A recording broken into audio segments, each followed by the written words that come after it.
ceux qui évitent les grands péchés ainsi que les turpitudes et qui ne commettent que des fautes légères, certes, le pardon de ton Seigneur est immense. Assalamu alaikum wa rahmatullah, j'espère que vous allez bien. Aujourd'hui, je vous propose de commenter avec vous les écrits d'un érudit connu en islam, l'historien l'imam ad-Dhahabi. Il a en effet dressé une liste des 70 plus grands péchés en islam et c'est ce que nous allons voir ensemble. J'espère sincèrement qu'aucun parmi nous ne se reconnaîtra dans cette liste de grands péchés. Mais si tel est le cas, bien entendu, ne désespérez jamais de la miséricorde d'Allah car le repentir est toujours possible. Allah nous dit dans la sourate Le Pardonneur, « Si vous évitez les grands péchés qui vous sont interdits, nous effacerons vos méfaits et votre compte et nous vous ferons entrer au paradis. » Le premier péché que l'imam ad-Dhahabi cite, c'est le polythéisme, le shirk. En effet, nous savons tous que la mécréance, al-kufr, fait sortir de l'islam. Une personne qui mécroit en Allah, en ses anges, en ses livres, au destin bon ou mauvais, au jour dernier, ou en ses prophètes et messagers, bien évidemment qu'il n'est pas musulman. Mais même si une personne dit « Ashhadu an la ilaha illallah wa ashhadu anna Muhammadan Rasulullah » mais qu'à côté, elle donne des associés à son créateur, alors là aussi c'est très problématique, car le shirk akbar, le polythéisme majeur, fait sortir également de l'islam. Allah nous dit dans le sens du verset « Quiconque associe à Allah d'autres divinités, Allah lui interdit le paradis et son refuge sera le feu. » Donc, celui qui a commis un acte de polythéisme majeur doit revenir à l'islam, se repentir sincèrement en ayant l'intention ferme de ne plus jamais recommencer son acte. Mais parfois, même des musulmans qui font la prière peuvent tomber dans le polythéisme mineur qui ne fait pas forcément sortir de l'islam, mais ça reste un péché énorme, une grande injustice. Il y a par exemple le fait de faire de l'ostentation, c'est-à-dire œuvrer pour être vu et entendu des gens. Prier pour que les gens disent « Ah, lui, c'est un bon adorateur d'Allah ». Jeûner pour que les gens disent « Celui-là, c'est un proche d'Allah ». Malheureusement, on l'entend ça parfois. « Moi, mon frère, je jeûne le lundi et le jeudi. Moi, j'ai fait telle chose. Moi, j'ai donné de l'argent à la mosquée. » Garde tes bonnes actions pour toi. Il n'y a pas de mal à s'encourager dans le bien, mais fais attention à ne pas trop divulguer tes bonnes actions, car les pieux anciens disaient « Dissimule tes bonnes actions encore plus que tes mauvaises actions. » Cela car une personne peut commettre un péché mineur et se repentir. Mais l'ostentation est une injustice énorme, car tu associes à Allah dans ton adoration. Et il faut savoir que si une personne adore Allah uniquement pour le regard des gens dans l'absolu dans sa vie au quotidien, alors celui-là n'est même pas musulman. Il ne s'agirait en effet plus de polythéisme mineur, mais de polythéisme majeur. Mais si l'ostentation survient dans ton adoration, tu dois tout faire pour la repousser instantanément. Abu Huraira a rapporté du messager d'Allah alayhi salatu wassalam une parole attribuée à notre Seigneur dans un hadith qudsi. Je me suffis à moi-même, je n'ai pas besoin d'associer. Dès lors, celui qui fera une action pour plaire à autre que moi, je délaisserai son action, l'abandonnant à celui ou celle qui l'aura associé à moi. Hadith rapporté par Muslim. Le deuxième grand péché, c'est accomplir le crime du meurtre. Certains non-musulmans pourraient dire, et moi-même, quand je me suis converti à l'islam, je trouvais ça bizarre que le meurtre soit moins grave que le polythéisme. C'est parce que je n'avais pas encore bien compris ma religion à l'époque. En réalité, le fait que le shirk, hiérarchiquement parlant, soit supérieur au meurtre en termes de gravité, n'enlèverait en fait que le meurtre est un grave péché. Seulement en islam, l'injustice que l'on peut avoir envers notre créateur est encore plus grande que celle que l'on peut se faire entre nous, entre créatures. Et le shirk, c'est une injustice énorme concernant notre adoration envers le créateur. Il n'y a rien de pire que de renier celui qui nous a créés, celui qui nous a donné la vie ou lui donner des associés dans son culte. Néanmoins, et je le redis pour que cela soit très clair, le crime du meurtre est une abomination monstrueuse. Allah nous dit dans le sens du verset « Quiconque tue intentionnellement un croyant, sa rétribution sera l'enfer pour y demeurer éternellement. Allah l'a frappé de sa colère, l'a maudit et lui a préparé un énorme châtiment. » Le Coran réfute également des pratiques barbares qui avaient lieu avant l'islam, qui consistaient à enterrer les fillettes vivantes par crainte de la honte ou pour d'autres raisons.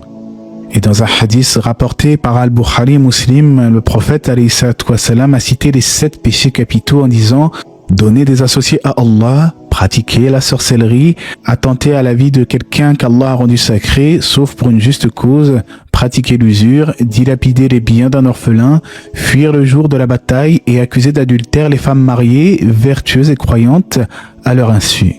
À noter que lorsqu'il est dit « attenter à la vie de quelqu'un qu'Allah a rendu sacré, sauf pour une juste cause », cela concerne évidemment les batailles légiférées en islam dans un cadre islamique bien défini, ou même des grands péchés qui nécessiteraient des peines légales par le détenteur de l'autorité. Le troisième grand péché, pratiquer la sorcellerie. Allah nous dit dans le sens du verset: les diables sont les incroyants. Ils enseignent la magie, la sorcellerie. Celui qui l'acquiert ce pouvoir n'aura aucune part dans l'au-delà. Malheureusement, ce grand fléau est devenu banal dans certaines sociétés islamiques, notamment dans certains pays musulmans où des personnes s'adonnent à la sorcellerie. C'est pour cela qu'il y a dans le Coran des sourates protectrices contre ce fléau, comme sourate Al-Falaq et An-Nas. Le musulman doit donc prendre garde aux charlatans et aux sorciers, notamment dans certains pays, en allant chercher conseil auprès d'eux pour X raisons. Quatrième grand péché, la négligence des prières obligatoires. Allah nous dit dans le sens du verset: « Puis leur succédèrent des générations qui délaissèrent la prière et suivirent leur passion, ils se trouveront en perdition. » Je n'ai pas envie de trop rentrer dans les divergences qu'il y a à ce sujet, mais il faut savoir qu'il y a certains avis qui vont même jusqu'à dire que le fait de délaisser la prière, non seulement c'est un grand péché, mais pour certains, ça fait sortir du cadre de l'islam, et on en avait déjà parlé sur la chaîne avec les arguments et les hadiths qui vont en ce sens. Cela n'est pas pour vous faire peur, surtout si vous ne faites pas la prière, mais pour vous exhorter à y revenir. Il n'est jamais trop tard. Il ne s'agit pas d'être parfait ou d'être clean comme certains disent. Moi, je reviendrai à la prière lorsque j'arrêterai toutes mes bêtises. Non, non, non.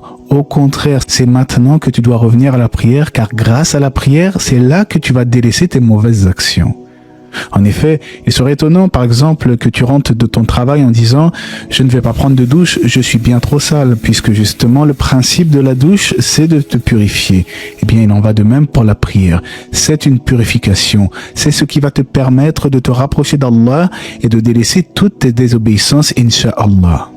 On rapporte dans un hadith du prophète alayhi salatu wassalam, celui qui observe la prière, elle lui servira comme lumière, une preuve évidente le jour du jugement dernier, mais celui qui la néglige, elle ne lui sera ni lumière, ni argument, ni délivrance le jour du jugement où il sera rassemblé avec Pharaon, Qarun, Aman et Ubay ibn Khalaf. À noter que même ceux qui font la prière, il ne faut pas qu'ils se lèvent à 10 heures du matin en ratant le Fajr par exemple, car la prière est une prescription pour les croyants en des temps bien déterminés, comme Allah nous le dit dans son noble livre. Donc la base, c'est que le musulman doit faire sa prière durant le temps prescrit, car celui qui sort du temps d'une seule prière, selon certains savants, commet un grand péché, et pour d'autres, carrément, il sort de l'islam. Le but n'est pas de savoir quel est l'avis le plus proche de la vérité ici dans notre vidéo. Le but, c'est de nous sensibiliser au fait que la prière est d'une importance capitale, c'est un pilier fondamental de l'islam et son délaissement est une grave injustice. Et qu'Allah nous facilite tous à l'accomplir comme il se doit. Cinquièmement, ne pas donner l'aumône obligatoire, la zakat. Et ça aussi, on l'entend malheureusement de nos jours, des gens qui disent « Ah, ça va, on a les impôts, on va pas payer en plus la zakat. » Voilà, yadobillah. Allah ne nous dit-il pas dans son livre « Ceux qui gardent avec avarice ce qu'Allah leur donne de par sa grâce, ne pensent pas que cela est bon pour eux, au contraire, c'est mauvais pour eux. Au jour de la résurrection, on leur attachera autour du cou ce qu'ils ont gardé par avarice. » La zakat obligatoire concerne la zakat al-mal, c'est-à-dire celui qui a un certain seuil d'économie doit reverser un certain pourcentage aux pauvres, aux nécessiteux. Bien sûr, il y a aussi la zakat al-fitr à reverser à la fin du mois de Ramadan. Petit conseil, ne soyez pas avare avec Allah, car c'est lui qui, de prime abord, vous a accordé votre subsistance. Et c'est ça la chose qui m'a toujours étonné. Comment certaines personnes ont du mal à donner de leur propre argent pour Allah, alors que cet argent-là même, c'est Allah qui leur a donné. C'est Allah qui leur a permis d'avoir cet argent, subhanallah. Le Ramadan arrive à pas de géant, alors préparons-nous à œuvrer avec piété dans tous les aspects du culte. Sixième grand péché, le fait de rompre volontairement le jeûne un jour du mois de Ramadan. Malheureusement, parfois, certains de nos jeunes qui ne comprennent pas encore bien la religion se disent, 16-17 ans, je parle, après quand on est un peu plus jeune, c'est vrai que c'est plus difficile, mais ils se disent que si je ne fais pas un jour de jeûne, c'est pas grave, je le rattraperai plus tard. Aujourd'hui, j'avais faim. On a entendu ça malheureusement, mais il faut bien sensibiliser les gens au fait que cela n'est pas permis en islam. Allah nous dit dans le sens du verset, « Ô les croyants, on vous a prescrit le jeûne comme on l'a prescrit à ceux qui furent avant vous. Peut-être serez-vous pieux pendant des jours comptés. Donc quiconque d'entre vous est malade ou en voyage alors qu'il compte d'autres jours. » Celui qui rompt le jeûne volontairement, en mangeant ou en buvant par exemple durant le mois de Ramadan, doit expier son péché en jeûnant 2 mois consécutifs ou en donnant à manger à 60 pauvres. Et qu'Allah nous facilite. 7e grand péché, ne pas accomplir le pèlerinage à la Mecque pour celui qui en a les moyens. Là aussi, pilier fondamental de l'islam, le fait d'effectuer le Hajj, le grand pèlerinage à la Mecque. Cela n'est pas quelque chose que l'on doit repousser au maximum, comme on l'entend souvent. De toute façon, on fera ça quand on sera vieux. Mais qui te dit que tu vas être vieux? Qui te dit que tu vas atteindre un âge avancé? Le musulman qui en a les moyens se doit d'effectuer son pèlerinage. 8e grand péché, l'ingratitude envers ses parents. En effet, qu'ils soient musulmans ou non musulmans, le musulman doit toujours obéir à ses parents et leur faire preuve d'un grand respect. Il ne doit même pas leur dire ouf, leur dire fi ou montrer une certaine désapprobation. Au contraire, Allah nous dit dans le sens du verset, « Et voilà que ton Seigneur a décrété. N'adorer que lui, de la bonté envers le père et la mère. Si l'un d'eux ou tous deux doivent atteindre la vieillesse près de toi, alors ne leur dis point fi et ne les repousse pas, mais dis-leur de belles paroles. Et par miséricorde, baisse sur eux l'aile de la tendresse et dis, ô mon Seigneur, fais-leur à tous deux miséricorde comme ils m'ont élevé tout petit. » À vous autres convertis, et je m'inclus dedans évidemment, soyons toujours gentils avec nos parents et n'oublions jamais qu'Allah peut les guider. Ne cessons pas de faire des doigts pour eux, comme parfois j'ai entendu un de mes frères convertis comme moi qui m'a dit non, jamais. Non, il ne faut pas dire jamais. Je lui avais dit, il me semble, et tes parents, ils sont toujours pas devenus musulmans, avec un petit sourire, mais pour voir si ça avait évolué un petit peu de son côté. Et il m'a dit jamais. Et non, c'est une erreur. Il ne faut jamais dire jamais. Allah est capable de toutes choses. Faisons preuve de bienveillance, prenons de leurs nouvelles et surtout, il ne faut jamais leur désobéir, sauf grande exception s'ils nous ordonnent de commettre un péché. Et là, évidemment, point d'obéissance à la créature dans la désobéissance au Créateur. Et on en arrive justement au 9e grand péché cité par l'imam Ad-Dahabi, le fait de rompre les liens de parenté ou fuir ses proches parents. Allah nous dit dans son noble livre, ceux qui remplissent le pacte d'Allah et ne brisent pas l'engagement, qui unissent ce qu'Allah a commandé d'unir et redoutent leur Seigneur et craignent le mauvais compte. Au jour de la résurrection, nous serons interrogés sur les engagements. Que ce soit envers nos parents, les pactes, les liens de parenté ou même un simple contrat que l'on pourrait avoir dans une entreprise entre un employé et un employeur. Toujours respecter les engagements. 10e grand péché, le fait de pratiquer l'adultère. Le fait de tromper pour l'homme sa femme ou pour l'épouse de tromper son mari. En effet, qui pourrait se prétendre véritablement musulman en osant tromper la personne qui vit à ses côtés? Ne craignez-vous pas Allah? Ne craignez-vous pas celui qui vous a accordé ce bienfait du mariage? Si dans le Coran il est fait mention de peines légales concernant certains grands péchés, ce n'est pas pour rien. Cela nous montre la gravité de ces choses-là. 11e grand péché que l'imam cite, la pratique de l'homosexualité. Allah nous dit dans le sens du verset, « Accomplissez-vous l'acte charnel avec les mâles de ce monde et délaissez-vous les épouses que votre Seigneur a créées pour vous, mais n'êtes-vous que des gens transgresseurs ?» Nous le sauvâmes, le prophète Lot, lui et toute sa famille, sauf sa femme qui fut parmi les exterminés. En effet, même si elle s'est de plus en plus répandue dans nos sociétés modernes, mais elle existait déjà à l'époque, eh bien l'homosexualité fait partie des grands péchés en islam. Cela n'est pas permis. 12e grand péché, le fait de pratiquer des prêts avec des intérêts usuraires, c'est-à-dire le riba.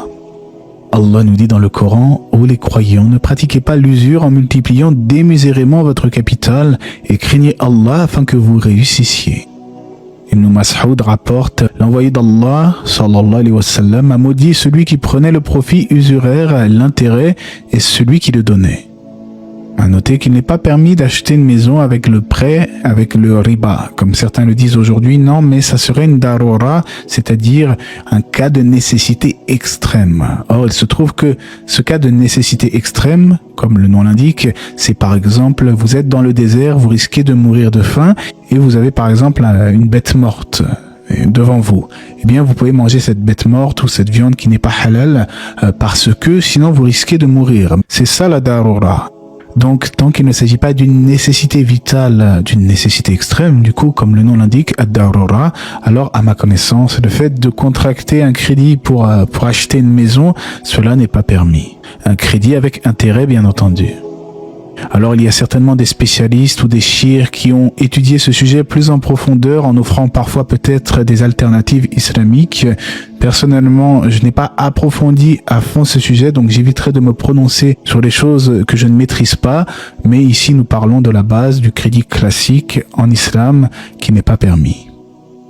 13e grand péché qu'il cite, le fait de dilapider les biens d'un orphelin dont on a la charge. Allah nous dit dans le Coran, ceux qui dilapident les biens d'un orphelin ne font qu'emplir leurs entrailles du feu, ils brûleront bientôt dans les flammes de l'enfer. 14e grand péché, le fait de pratiquer le mensonge contre Allah ou son messager. Allah nous dit, et au jour de la résurrection, tu verras les visages devenus noirs de ceux qui mentaient sur Allah. Le fait de mentir sur Allah et son messager pourrait par exemple prendre la forme d'une personne qui dirait « ceci est licite, ceci est illicite », formant ainsi un mensonge contre Allah, comme cela est mentionné dans un autre verset du Coran. Et cela dans les deux sens. Il y a certaines personnes qui disent que tout est interdit, qui veulent faire de la religion quelque chose qui serait dur, et tout pour eux serait interdit, jusqu'au divertissement parfois licite. D'un autre côté, il y en a qui vont dire « non, non ». Tout est licite, tout est permis, vous en faites trop avec la religion, ceci n'est pas haram. Or, il y a un juste milieu à avoir comme dans toute chose en religion. Oui, Allah a interdit certaines choses pour notre bien, il connaît mieux ce qui est bien pour nous. Mais non, tout n'est pas interdit en islam. C'est pour ça que je me rappelle souvent que Cheikh Ousseymine, dans ses fatwas, disait que lorsque l'on donne l'avis de l'islam sur quelque chose, on doit éviter au maximum de dire « l'islam dit telle chose », l'islam est d'avis que l'islam dit ça, car parfois on pourrait mentir sans le vouloir sur Allah et son messager en attribuant à l'islam un avis qui n'est pas celui de l'islam. Donc le mieux est de dire l'avis le plus proche de la vérité, ou bien les savants de telle école ont dit ça et d'autres ont dit ça. Bien sûr, sur les sujets où il y a unanimité, où il n'y a aucune divergence, comme par exemple l'interdiction du porc, l'obligation de la prière, alors là, oui, bien sûr, on peut dire, et l'islam dit sur ce sujet que le porc est interdit. Je vais vous donner un exemple concret car je sais que tout le monde aime les exemples. Par exemple, la photographie. Il y a débat sur le fait de prendre des photographies. Certains disent que le fait de faire une photographie avec son téléphone, par exemple, ça serait créer quelque chose, dessiner quelque chose, représenter la création d'Allah, et ils disent haram. La photographie, c'est interdit dans l'absolu. D'autres disent non, c'est tout à fait autorisé. Or, un appareil photo ne peint pas en réalité. Il ne fait qu'enregistrer, que prendre instantanément quelque chose qui existe dans le monde réel.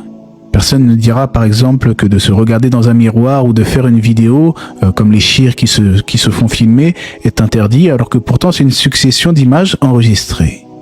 Alors attention à ce que nos langues disent. Attention lorsque nous disons ceci est licite, non, ceci est illicite, car celui qui ment contre Allah et son messager, cela fait partie des grands péchés. 15. Le fait de fuir la lutte ou le combat dans le sentier d'Allah. Allah nous dit dans le Coran, « Ô vous qui croyez, quand vous rencontrez l'armée des mécréants en marche, ne leur tournez pas le dos. Quiconque tourne le dos, à moins que ce soit par tactique de combat ou pour rallier un autre groupe, celui-là encourt la colère d'Allah et son refuge sera l'enfer, et quelle mauvaise destination. » En effet, en islam, le fait de sortir du champ de bataille, de faire preuve de lâcheté, est considéré comme un grand péché. Et aussi répréhensible, par exemple, le fait de rester, de ne pas vouloir aller au combat, comme certains musulmans qui étaient restés en arrière. Donc certains forcément étaient des hypocrites, mais certains étaient des vrais musulmans et avaient refusé de rejoindre le champ de bataille, mais ont été pardonnés finalement après s'être repentis, comme quoi le repentir est toujours possible. Il s'agissait de certains sahaba comme Ka'b ibn Malik qui étaient restés en arrière et qui ont été mis à l'étroit pendant plusieurs jours avant de finalement réintégrer la communauté. 16e grand péché, lorsqu'on est investi du pouvoir, royauté ou autre, tromper ses sujets ou ses électeurs et les traiter avec injustice.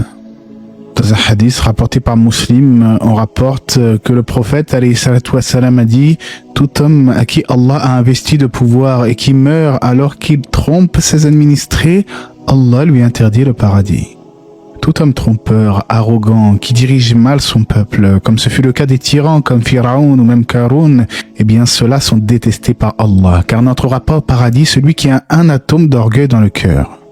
Le vrai musulman, le véritable croyant, lorsqu'il dirige un pays ou même lorsqu'il dirige des gens dans une entreprise, il doit faire preuve de justice, il doit être équitable, comme l'étaient les hommes vertueux comme Zulqarnain, qui avait un pouvoir certes, mais qui a su gouverner avec piété, c'était un monothéiste pur. Et d'ailleurs, ça nous mène justement au point 17, cité par l'imam ad-Dahabi, le fait d'agir avec orgueil ou fierté. Allah dit dans le sens du verset, « Et ne foule pas la terre avec orgueil, tu ne sauras jamais fendre la terre ni atteindre la hauteur des montagnes. » Peu importe ton niveau de richesse, ton rang social, ne prends jamais les autres de haut. Car plus tu t'enorgueillis, plus tu te sens au-dessus des autres, plus tu seras considéré comme petit auprès d'Allah. Mais au contraire, si tu restes humble, si tu apprends à être modeste, alors c'est certainement un moyen de te rapprocher de ton Créateur.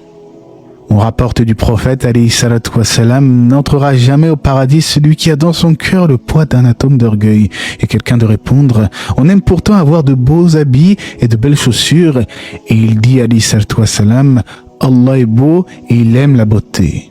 L'orgueil, c'est de ne pas accepter la vérité et mépriser les gens. Le grand péché numéro 18, le fait de commettre de faux témoignages. Comme Allah nous le dit dans le sens du verset, ceux qui ne font pas de faux témoignages. Mais également, abstenez-vous de paroles mensongères. Le musulman n'est donc pas celui qui fait un faux témoignage, celui qui ment, celui qui répand la calomnie an-namima parmi les gens. Au contraire, et comme le prophète alayhi salatu wassalam nous l'a enseigné, que celui qui croit en Allah et au jour dernier, qu'il dise du bien ou bien qu'il se taise. Avant de prendre la parole, mon frère ou ma sœur, réfléchis bien. Est-ce que cette parole va te rapprocher d'Allah ou au contraire t'éloigner de lui? Il y a d'ailleurs un dicton comme ça, si je me souviens bien, qui dit que celui qui n'a pas prononcé une parole, il reste maître de sa parole. Mais lorsque la parole sort de la bouche, lorsque la parole est prononcée, il devient esclave de cette parole. En effet, combien de gens ont regretté d'avoir dit une parole, par exemple, sous l'effet de la colère? Également, parmi les grands péchés, le numéro 19, évidemment, le fait de consommer de l'alcool. Allah nous dit dans le Coran, « Ô les croyants, le vin, les jeux de hasard, les pierres dressées, les flèches de divination ne sont qu'une abomination du diable, écartez-vous-en afin que vous réussissiez. » En réalité, même le fait de commercer avec de l'alcool, de vendre ou même de transporter, comme par exemple un préparateur de commande, tout cela rentre dans le cadre de l'interdiction, car on rapporte du prophète, alayhi salatu wassalam, Allah maudit celui qui presse le vin, celui qui demande qu'on le lui presse, celui qui le boit, celui qui le transporte, celui vers qui il est transporté, celui qui le distribue, celui qui le vend, celui qui profite de son prix, celui qui l'achète et celui pour qui il est acheté. De surcroît, Allah nous dit dans le Coran de ne pas nous entraîner dans le péché et la transgression. 20e grand péché, le fait de s'adonner aux jeux de hasard. C'est-à-dire que sont interdits toutes les loteries, le loto, les jeux où on paye pour jouer à un jeu de hasard. En effet, s'il y a un risque de perdre de l'argent, eh bien ça rentre dans l'interdiction. En effet, ceux qui dilapident de leur argent dans des paris comme les paris sportifs, au PMU ou autres, tout cela est formellement interdit. Et comme Allah a dit dans le Coran, « Et ne dévorez pas mutuellement et illicitement vos biens ». À noter que si le jeu est gratuit, à ma connaissance, cela n'entre pas dans l'interdiction. Par exemple, vous sortez du magasin, vous avez fait vos courses, vous n'avez rien demandé à personne et on vous donne un ticket et on vous dit si vous le mettez dans cette machine, vous pouvez gagner un prix. Tant que vous n'avez pas payé, vous pouvez mettre le ticket et puis si vous perdez, ce n'est pas grave puisque vous n'avez pas misé d'argent. Il faut donc que ça soit juste quelque chose qu'on vous donne gratuitement. Mais en dehors de cela, tout jeu de hasard est interdit. Tous les jeux d'argent, les paris sportifs, tout cela est un grand péché. 21. La calomnie des femmes mariées. Allah dit dans le Coran, « Ceux qui lancent des accusations contre des femmes vertueuses, chastes et croyantes sont maudits ici-bas comme dans l'au-delà, et ils auront un énorme châtiment. » Cela rejoint ce que nous avons vu tout à l'heure avec le fait de médire, le fait de prononcer des mauvaises paroles et de faire un faux témoignage. 22. Le fait de s'approprier du butin à la fin d'une bataille ou détourner de l'argent du trésor public ou des aumônes. Allah nous dit dans le Coran, un prophète n'est pas quelqu'un à s'approprier du butin. Quiconque s'en approprie viendra avec ce qu'il s'est approprié le jour de la résurrection. Alors à chaque individu on rétribuera pleinement ce qu'il aura acquis. Il faut donc prendre garde au regard d'Allah à chaque fois que nous faisons quelque chose, notamment dans les affaires d'aumône, comme par exemple la trésorerie de la mosquée. On rapporte du prophète alayhi salatu wassalam qu'il a dit au sujet d'une personne qu'on considérait comme mort en martyr, eh bien non, il n'est pas en martyr, car je l'ai vu en enfer à cause d'un vêtement ou d'un manteau qu'il avait volé du butin. Dans un hadith rapporté par Muslim. Alors attention, par contre, parfois, je vois des frères qui ont des suspicions sur des dirigeants de mosquées, mais tant que nous n'avons pas de preuves, il faut garder le bon soupçon. Personnellement, tant que je n'ai pas de preuve qu'une personne détourne de l'argent, alors je ne vois pas de mal à donner de l'argent à la mosquée. On peut voir aussi des gens qui créent des cagnottes au nom de l'islam aujourd'hui, parfois sur les réseaux sociaux, qui se disent musulmans ou convertis ou que sais-je. J'ai déjà vu ça, des gens qui s'accaparent l'argent des musulmans en faisant des fausses cagnottes ou en prenant une grande partie pour eux. Eh bien, nous disons à ces gens-là qu'ils craignent Allah, car le fait de détourner de l'argent est un énorme péché. Walayadu billah. Je n'arrive pas à concevoir personnellement qu'un musulman sincère puisse s'adonner à ce genre de choses. Pour moi, c'est totalement inconcevable. En parlant de cela, on en arrive au point 23, le fait de pratiquer un vol quelconque. Allah dit dans le Coran, dans le sens du verset, le voleur et la voleuse. Coupez-leur la main à tous deux en punition de ce qu'ils se sont acquis et comme châtiment de la part d'Allah. Ceci nous montre que le fait de voler est un grave péché et que dans une terre où l'islam serait appliqué, il y aurait des peines prévues justement pour ce genre de crime. Bien sûr, il y a des conditions en fonction du contexte, de le montant qui a été volé, mais tout cela sont des détails de jurisprudence qui ne nous intéressent pas ici. Le propos est juste de rappeler que le vol est un grand et énorme péché. Grand péché numéro 24, le fait de lutter contre Allah et son messager ou pratiquer la discorde sur terre. Grand péché numéro 25, le fait de pratiquer des serments mensongers. Allah dit dans le Coran, ceux qui vendent à vil prix leur engagement avec Allah ainsi que leurs serments n'auront aucune part dans l'au-delà.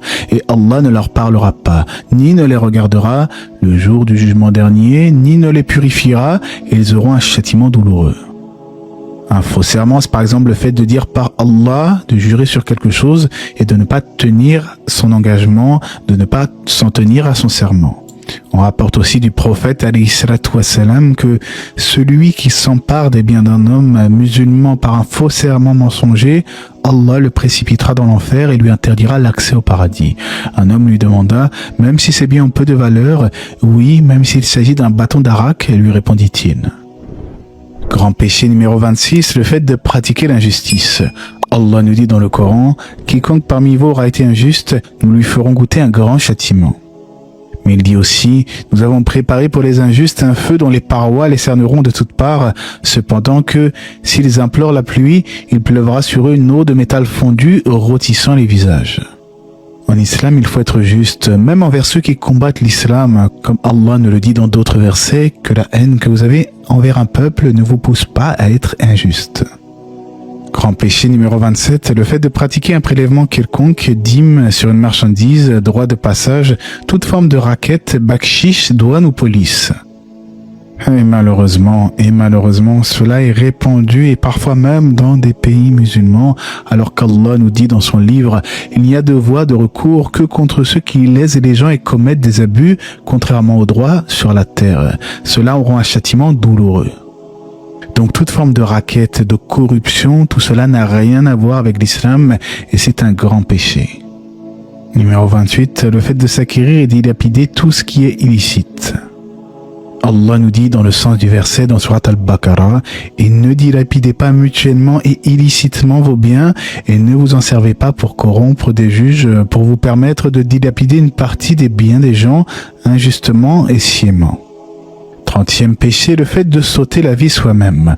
Allah dit dans le Coran, et ne vous tuez pas vous-même, Allah en vérité est miséricordieux envers vous. Et quiconque fait cela par excès ou iniquité, nous le jetterons au feu. Voilà qui est facile pour Allah. Et on rapporte du prophète alayhi salatu wassalam que quiconque se tue par un morceau de fer se frappera le ventre éternellement dans le feu de l'enfer. Quiconque se tue en prenant du poison boira éternellement ce poison dans le feu de l'enfer. Quiconque se tue en se jetant dans un précipice tombera dans le feu de l'enfer pour y demeurer éternellement. Ceci n'est donc pas une mince affaire. C'est un péché énorme, le fait de s'ôter la vie. Et là, j'aimerais ouvrir une petite parenthèse, sans dire que la personne qui fait cela a l'intention de s'ôter la vie, mais celui qui fume la cigarette, le tabac, il sait très bien qu'il nuit à sa santé. Ainsi, il consomme du poison à petit feu. Il devrait donc craindre Allah et se rappeler que le fait de s'ôter la vie, de s'auto-détruire est quelque chose de monstrueux, un énorme péché. Évidemment, je nuance mon propos, je ne dis pas que celui qui consomme le tabac a l'intention de s'ôter la vie et que ce sera exactement le même jugement que celui qui s'ôte la vie volontairement, car à la base, il ne veut pas mourir, il ne veut pas se suicider. Mais j'ai trouvé que l'analogie est pertinente pour nous faire comprendre qu'il faut faire très attention à notre corps. C'est un dépôt. Allah ne nous a pas donné un corps pour que nous en faisions n'importe quoi. Et qu'Allah nous facilite à arrêter toutes sortes de péchés. Ensuite, le fait de pratiquer le mensonge, comme je le disais tout à l'heure. Allah dit dans le Coran que la malédiction d'Allah soit sur les menteurs. Et comme on le rapporte du prophète alayhi salatu wassalam dans le célèbre hadith, la sincérité mène à l'obéissance à Allah et à la bienfaisance. L'obéissance à Allah et la bienfaisance mène au paradis. L'homme ne cesse de dire la vérité jusqu'à ce qu'il soit inscrit auprès d'Allah comme absolument véridique. Le mensonge mène à la rébellion à Allah. La rébellion mène à l'enfer. L'homme ne cesse pas de mentir jusqu'à ce qu'il soit inscrit auprès d'Allah comme un grand menteur. Conséquemment, il y a le mauvais jugement. Allah dit dans le Coran, Allah aime ceux qui jugent équitablement. Mais il dit aussi que les gens de l'évangile jugent d'après ce qu'Allah fait descendre. Et ceux qui ne jugent pas d'après ce qu'Allah fait descendre, ceux-là sont les pervers. Et dans un autre verset, ceux-là sont les mécréants. Certains partisans du takfirisme se basent parfois sur ce genre de versets pour excommunier certains musulmans qui feraient par exemple des grands péchés ou même des dirigeants. Loin de moi l'idée de défendre les dirigeants, je ne défends personne, mais ce qu'il faut savoir, c'est que certains savants contemporains, notamment Shir al-Albani et d'autres, ont dit que parfois, un dirigeant peut appliquer une loi qui n'est pas celle d'Allah, mais on ne sait pas s'il est contraint, s'il considère que cette loi est mieux ou égale à celle d'Allah. Donc, il y a plusieurs critères. Tout cela pour dire qu'au niveau de l'excommunication, c'est-à-dire le fait de juger qu'une personne n'est pas musulmane, que c'est un mécréant, il faut faire très attention. Et d'ailleurs, il ne faut pas ouvrir ces portes-là du tout. Il peut y avoir des paroles de mécréance ou des groupes qui sortent de l'islam par rapport à leurs croyances, c'est une chose, mais le fait de juger spécifiquement, par exemple, un musulman de mécréant, de kafir, de manière particulière, de manière précise, prenons garde à cela.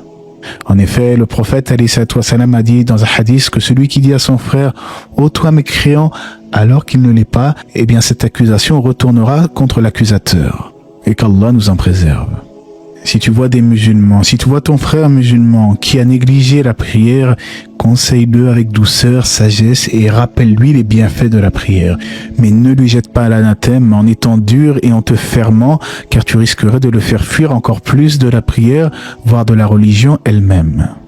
Et comme on le sait, c'est l'esprit de l'islam, Allah donne avec la douceur ce qu'il ne donne pas avec la dureté, comme cela est mentionné aussi dans le hadith authentique. 33. Le fait de pratiquer ou recevoir des pots de vin. Numéro 34. Pour un homme de ne pas imiter les femmes, par exemple les travestis qui s'habilleraient en femmes, et inversement pour une femme ne pas imiter les hommes. On rapporte notamment du messager d'Allah alayhi salatu wassalam qu'il a dit que Allah maudit ceux des hommes qui cherchent à ressembler aux femmes et celles des femmes qui cherchent à ressembler aux hommes. Et malheureusement, aujourd'hui, nous le voyons partout avec la théorie du genre et toutes ces choses qui n'étaient pas connues à une certaine époque et qui aujourd'hui deviennent une norme pour les gens et qu'Allah nous vienne en aide. Grand péché numéro 35, celui qui prostitue sa femme ou des jeunes garçons et celui qui sème la corruption parmi les gens. Et ça, on le voit dans certains pays, même des pays musulmans, des pays comme en Afghanistan, il y a ce genre de problème dans la société avec des gens qui prostituent des jeunes garçons et tout cela fait partie des grands péchés. Numéro 36, d'utiliser ou de bénéficier d'un moyen quelconque contournant la loi islamique. Exemple, le mariage blanc avec une femme divorcée 3 fois dans le seul but de permettre à son ex-mari de la reprendre. Numéro 37, ne pas se préserver de la souillure de l'urine. En effet, si l'imam al-Dahabi rapporte cela, c'est qu'il y a des hadiths qui montrent qu'il y a des gens châtiés dans la tombe car ils ne se préservaient pas de leur urine. Cela peut paraître minime, quelqu'un pourrait se dire ce n'est pas grave, mais en réalité, le croyant doit se purifier correctement. Il doit faire ses ablutions rituelles, certes, mais il doit également purifier ses parties intimes de toute souillure. Le mieux serait d'utiliser une bouteille d'eau par exemple. Numéro 38, le fait de pratiquer l'hypocrisie. Et en effet, comme vous le savez, les hypocrites seront dans le plus bas degré de l'enfer. Et comme Allah le dit dans le Coran, les hypocrites, hommes et femmes, appartiennent à la même catégorie.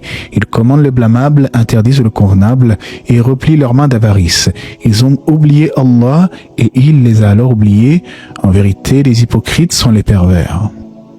Les hypocrites en islam, ce sont ceux qui montrent la foi extérieurement, alors qu'en réalité, dans leur cœur, ils ne croient pas. C'est pour ça que lorsque l'on fait un acte d'adoration en islam, il faut 2 conditions, la sincérité et la conformité. Celui qui est sincère mais n'est pas conforme, eh bien, il s'est livré à l'hérésie car il n'a pas jugé, il n'a pas appliqué sa religion selon la législation islamique, selon les textes du Coran et de la Sunna. Mais à contrario, celui qui est conforme mais n'est pas sincère, alors c'est un hypocrite, car il œuvre soi-disant en apparence en conformité avec les textes islamiques, mais dans son cœur, il ne croit pas, c'est un véritable hypocrite. Et qu'Allah nous en préserve.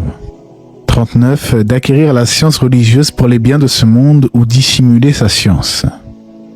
Allah dit dans le Coran, Allah élèvera en degré ceux d'entre vous qui auront cru et ceux qui auront reçu le savoir, la science. En islam, celui qui a une science doit de la transmettre, car le prophète alayhi salatu wassalam a dit « Ne transmettez de moi ne serait-ce qu'un verset ». Mais il ne doit pas vendre la parole d'Allah à vil prix en cachant les versets d'Allah, en cachant la vérité. Comme Allah le dit dans le Coran, ceux qui cachent qu'Allah fait descendre tous les livres du ciel et le vendent à vil prix, ceux-là ne s'emplissent le ventre que de feu. Certains déforment les enseignements religieux, proposent aux gens des formations sur l'islam soi-disant, et à la fin ils vous disent la prière n'est pas obligatoire, le voile n'est pas obligatoire, walayadu billah. Mais ça, il y a de nombreuses années qu'on voyait des gens vendre des formations à 500 € pour faire la prière, et on commençait à déceler une certaine forme d'hypocrisie avant que leur cas ne soit clairement exposé au grand jour, et qu'Allah nous en préserve. Le musulman n'est pas celui qui recherche un bien mondain, mais il partage la science de bon cœur avec une intention pure et sincère dans le but de satisfaire son créateur et évidemment de cela découle une aide précieuse pour la communauté musulmane. Numéro 40, le fait de pratiquer la trahison. Allah dit dans le Coran, ô vous qui croyez, ne trahissez pas Allah et le messager, ne trahissez pas sciemment la confiance qu'on a placée en vous. Numéro 41, de rappeler à Allah l'aumône que l'on a faite et de joindre un tort ou des propos désobligeants à celui qui a reçu l'aumône.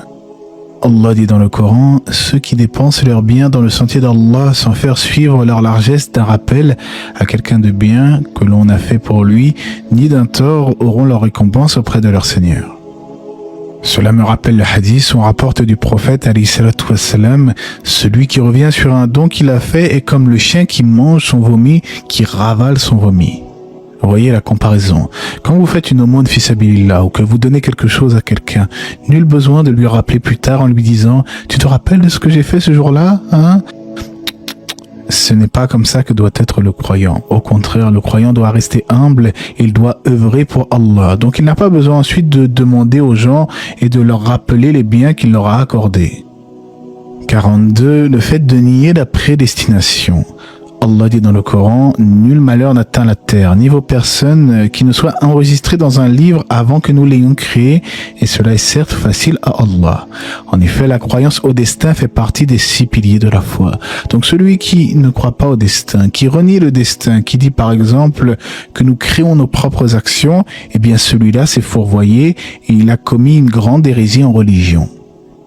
De même, si une personne dit nous sommes des marionnettes dans l'absolu et nous n'avons aucun libre arbitre, celui-là aussi s'est trompé. Car en islam, on a une sorte de compatibilisme entre libre arbitre et déterminisme. C'est-à-dire que d'un côté, nous ne renions pas que nous avons une volonté de choisir et d'effectuer le bien ou le mal dans nos vies, d'avoir un libre arbitre, tout en gardant à l'esprit que c'est Allah qui gère nos affaires et qu'il a prédestiné toutes choses dans notre vie.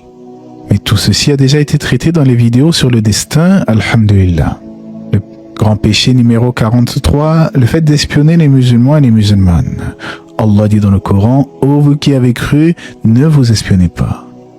Et on le voit ça, certains espionner leurs frères et sœurs en islam ou espionner quelqu'un à travers la fenêtre. Cela n'est pas convenable. Le fait d'espionner, le fait de vouloir écouter une conversation secrète, tout cela n'est pas autorisé en islam. On rapporte du prophète, alayhi salatu wassalam, celui ou celle qui écoute une conversation entre deux personnes dans sa cachette, on lui versera du plomb fondu dans ses oreilles au jour de la résurrection. Numéro 44, le fait de calomnier les gens. Allah dit dans le sens du verset « Et n'obéis pas à aucun grand jureur méprisable, grand diffamateur et grand colporteur de calomnie. » C'est ce dont je parlais tout à l'heure, an-namima, la calomnie. La simple médisance, par exemple, ça serait le fait de parler sur le dos de votre frère ou de votre sœur en des termes qu'il n'apprécie pas. Et le fait de calomnier, c'est non seulement de médire sur quelqu'un, mais en plus de rajouter à cela du mensonge. C'est-à-dire de fabriquer un mensonge, une histoire à l'encontre de quelqu'un, ce qui est encore pire. Concernant la médisance, rappelez-vous le verset « Ô vous qui avez cru, évitez de trop conjecturer sur autrui, car une partie des conjectures est péché. Et n'espionnez pas, et ne médisez pas les uns des autres. L'un d'entre vous aimerait-il manger la chair de son frère mort? Non, vous en aurez horreur. Et craignez Allah, car Allah est grand accueillant en repentir, très miséricordieux. » Numéro 45, de maudire quoi que ce soit sur la terre ou dans les cieux, exemple la fièvre, le chant du coq, le vent ou le mauvais temps. On rapporte du prophète alayhi salatu wassalam dans le hadith Qudsi où Allah dit « Les fils d'Adam invectivent les vicissitudes du temps.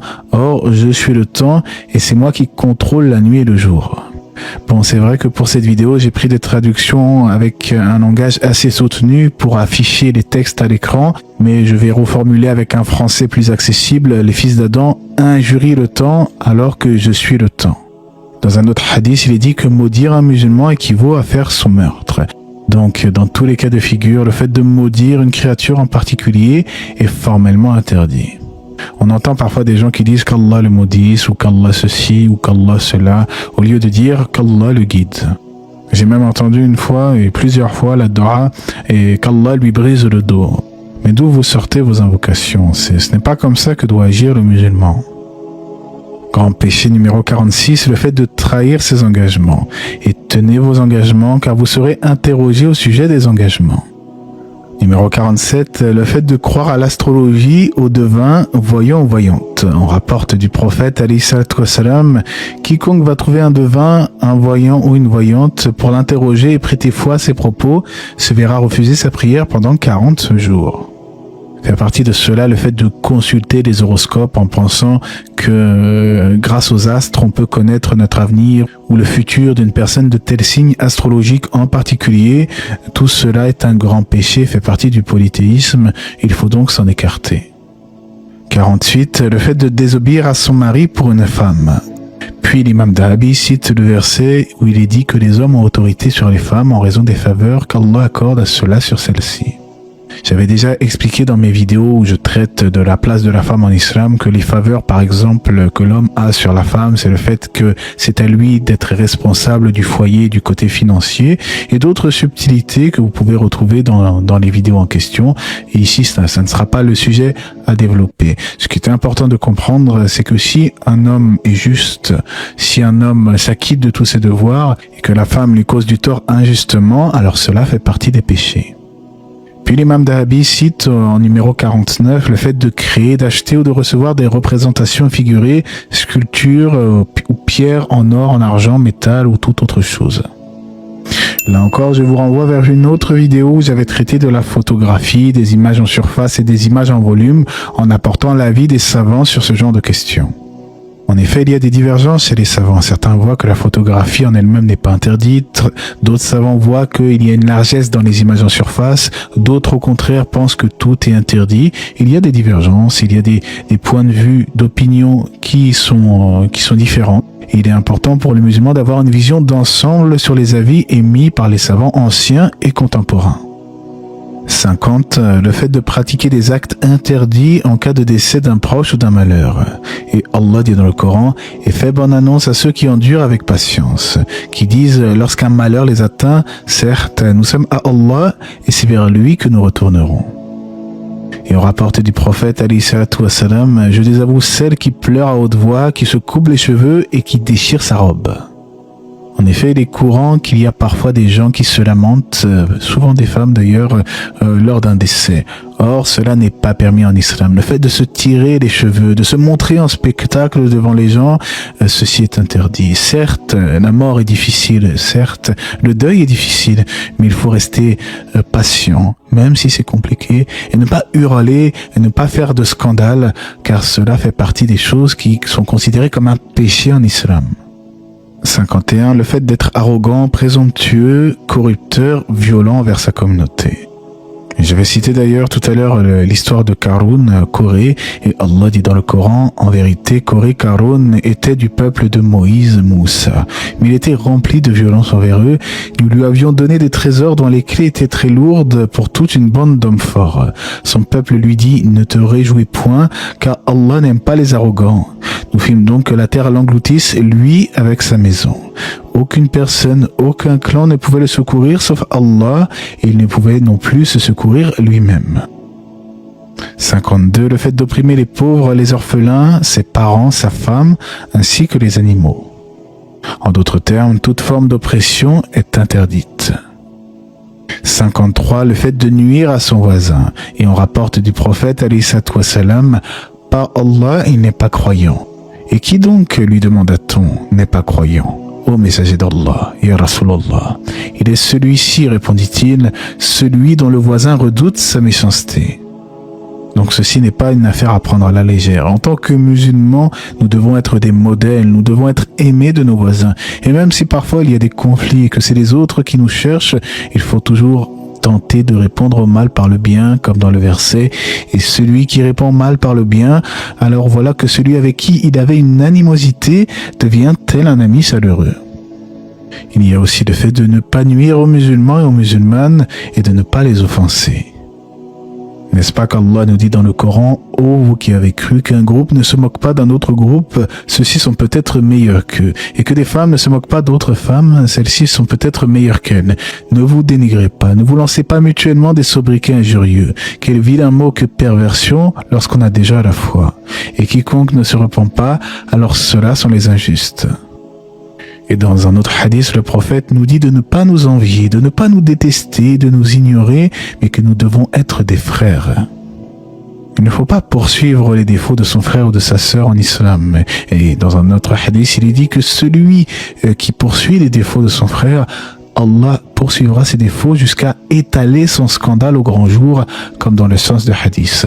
Et ceci n'est pas une mince affaire. À une époque où on devrait tous s'unir sur la vérité, où on devrait tous revenir au Coran, à la Sunna, et ne pas former de groupe, il y a des gens qui créent des partis, ce qu'on nomme Hizb en arabe, et qui prétendent que leur groupe est meilleur que l'autre. Et ensuite, ils se moquent des autres groupes, les dénigrent, les considèrent comme des innovateurs, égarés, égareurs, walayadu billah. Alors, je ne nie pas qu'il y a parfois certains groupuscules qui ont dévié de la droiture et on fait des doigts pour eux. On demande à Allah qu'il les redirige vers la bonne voie, mais ce n'est pas avec la dureté, la méchanceté et le sectarisme que nous arriverons à changer les choses.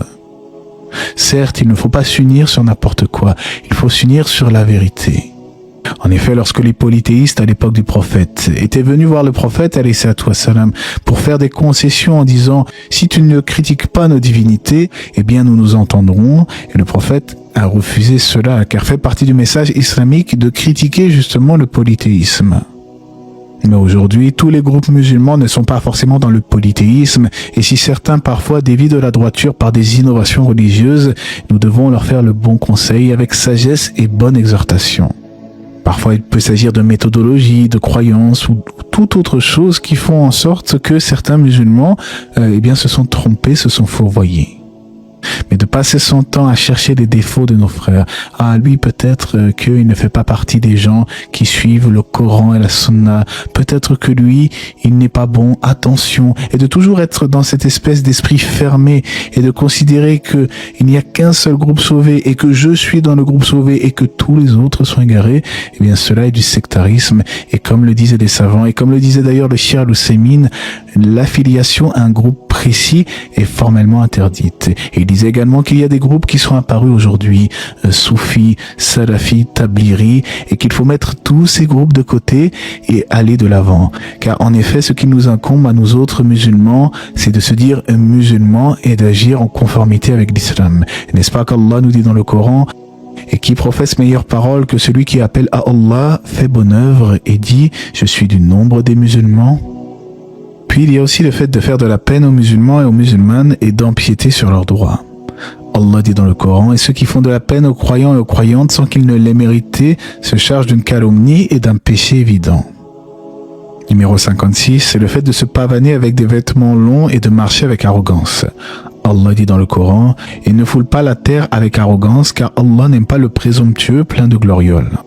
Et dans un hadith du prophète, alayhi salatu wassalam, il est dit qu'Allah ne regardera pas au jour du jugement celui qui laisse traîner son vêtement par orgueil. Là encore, les savants ont divergé à ce sujet. Certains voient que dans l'absolu, le fait de laisser traîner son pantalon par terre ou en dessous des chevilles serait interdit dans l'absolu. D'autres disent que si cela n'est pas fait avec orgueil, cela n'est pas interdit. Pour sortir de cette divergence, le mieux est de faire attention à éviter de laisser traîner son vêtement.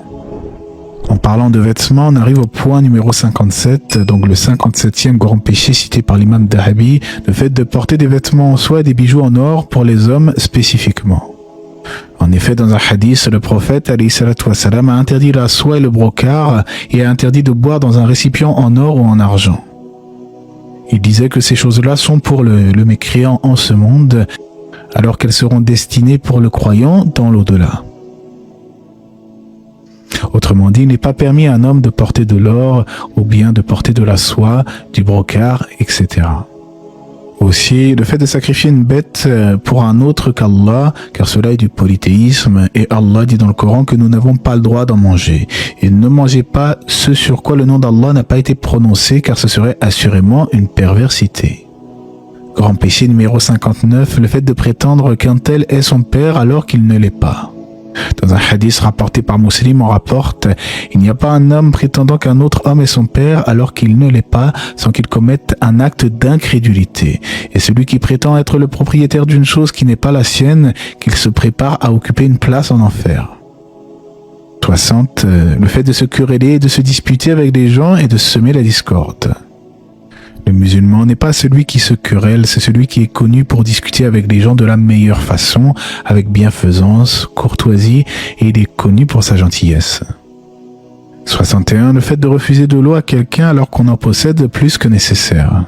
Il y a en effet un hadith où on rapporte du prophète alayhi salatu wassalam qu'Allah n'adressera pas la parole au jour du jugement ni ne regardera celui qui refuse de donner son superflu d'eau.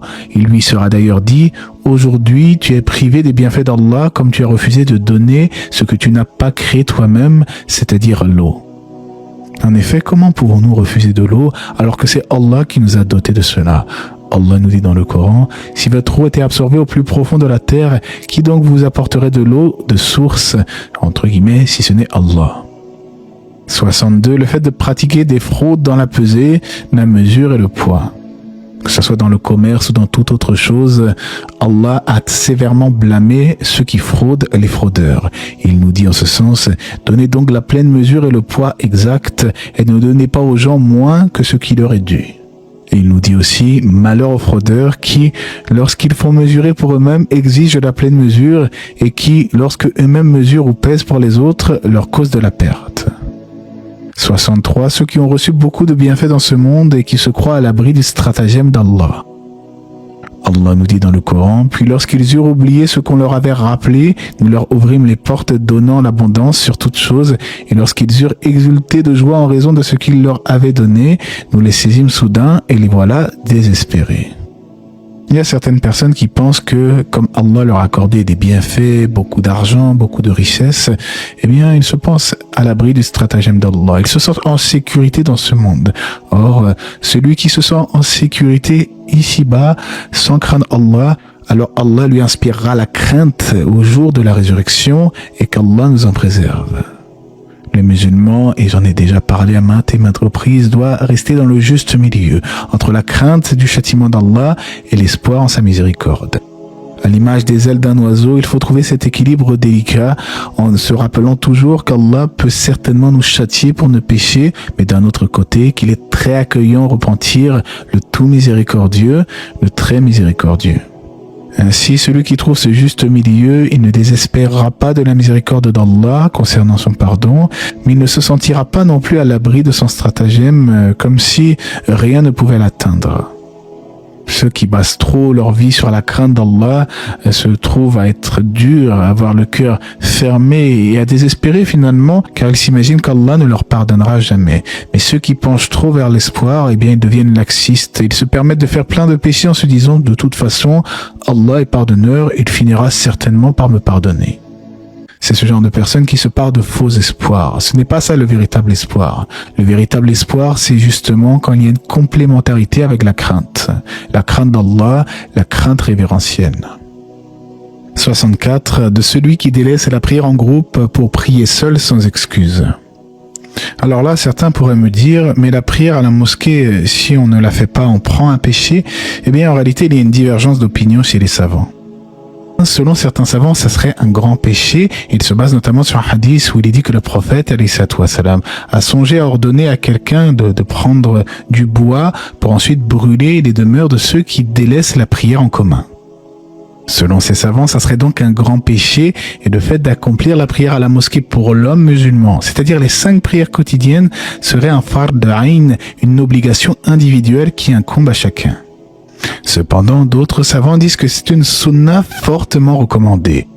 D'autres encore, comme certains chafi'ites et malikites, disent que c'est un fard kifaya, une obligation communautaire. C'est-à-dire que si un certain nombre de musulmans s'acquittent de ce devoir, les autres en sont exemptés. Ceux qui ne considèrent pas que c'est une obligation à titre individuel interprètent notamment le hadith que nous avons vu en disant que c'était par rapport à la prière du vendredi qui est évidemment obligatoire selon l'unanimité des savants. Et oui, ça nous amène au point 65, au grand péché 65 cité par l'imam Dahabi, le fait de délaisser la prière obligatoire de celle du vendredi. On rapporte un hadith clair du prophète alayhi salam qui nous dit que les gens ne délaissent jamais la prière du vendredi. Sinon, Allah mettra un sceau sur leur cœur, puis ils seront inscrits parmi les distraits. Et dans un autre hadith, il est dit que celui qui délaisse la prière du vendredi par négligence 3 fois de suite, Allah mettra un sceau sur son cœur. Ainsi, si un musulman a un travail où il ne peut malheureusement pas effectuer la prière du vendredi, il doit tout faire pour trouver une meilleure subsistance, un travail, un métier où il pourra pratiquer ses adorations convenablement, incha'Allah. 66. Ceux qui nient la loi sur la succession qu'Allah a fixée aux héritiers et violent les limites en prétendant la légitimité de leurs faits. Allah nous dit dans Surat An-Nisa, après exécution du testament qu'il aurait fait ou paiement d'une dette sans qu'il soit fait de tort. Ceci est un ordre obligatoire d'Allah. Numéro 67. Ceux qui pratiquent la ruse et la tromperie. Allah nous dit dans la sourate le Créateur, cependant le stratagème au mal n'enveloppe que ses propres auteurs. Le musulman n'est pas un trompeur, il ne ruse pas, il n'est pas perfide en passant par plusieurs chemins, il n'est pas vicieux. Et malheureusement, on voit beaucoup de gens qui ont des mauvais comportements aujourd'hui et qui s'affilient à notre religion et qui s'affilient à l'islam. Nous disons à ces gens-là, craignez Allah, soyez des gens droits, soyez des gens vertueux et rappelez-vous qu'Allah observe parfaitement vos agissements. Également, ceux qui espionnent les musulmans et décèlent leurs défauts pour les révéler ensuite. Allah dit dans Surat An-Nur, ceux qui aiment que la turpitude se propage parmi les croyants auront un châtiment douloureux ici-bas comme dans l'au-delà. Allah sait et vous ne savez pas. Et cela rejoint ce que je disais tout à l'heure, à savoir que le serviteur ne cessera de poursuivre les défauts de son frère musulman jusqu'à ce qu'Allah ne poursuive les siens et n'expose son scandale au grand jour. Le hadith nous dit, celui qui suit les défauts de son frère musulman, Allah suivra les siens, et celui dont Allah suit ses défauts, il lui dévoilera au grand jour, même ceux qu'il a commis seul dans sa demeure. Et enfin, le dernier point cité par l'imam al-Dhahabi, ceux qui injurient les compagnons du prophète Mohammed, alayhi salatu wassalam. Je pense que l'imam faisait allusion à certains chiites qui insultent les compagnons du prophète, alayhi salatu wassalam. Alors que parmi certains d'entre eux, certains ont reçu la promesse du paradis par le prophète Mohammed, alayhi salatu wassalam. Et même des versets qui font leur éloge en disant que Mohammed est le messager d'Allah. Et ceux qui sont avec lui sont durs envers les mécréants, compatissant entre eux. Je les vois inclinés, prosternés, recherchant d'Allah grâce et agrément. Leurs visages sont marqués par la trace laissée par la prosternation. Telle est leur image dans la Torah, et l'image que l'on donne d'eux dans l'évangile est celle d'une semence qui sort, ça pousse, puis se raffermit, s'apaissit et ensuite se dresse sur sa tige à l'émerveillement des semeurs. Allah par eux, les croyants, remplit de dépit les mécréants. Allah promet à ceux qui croient et font de bonnes œuvres un pardon et une énorme récompense. Bien évidemment, nous ne dirons pas que tous les chiites insultent les compagnons, car nous ne les connaissons pas tous. Nous ne pouvons juger tout un chacun de la même manière. Nous demandons bien évidemment, chiites, sunnites, qu'ils nous guident tous dans le bon chemin, sur la voie du Coran et de la Sunna. Pareil dans le sunnisme, tout ce qui est salafisme, tout ce qui est tablirisme, irwanisme. Délaissez tout cet esprit partisan et unissons-nous tous sur le chemin lumineux du Coran et de la sunna prophétique du prophète Mohammed alayhi salatu wassalam. J'espère dans tous les cas que ce rappel vous aura été profitable. Ce rappel sur les 70 plus grands péchés cités par l'imam al-Dhahabi. Puisse Allah faire que ce rappel vous soit profitable, que la paix et les bénédictions d'Allah soient sur le prophète, sa famille et ses compagnons.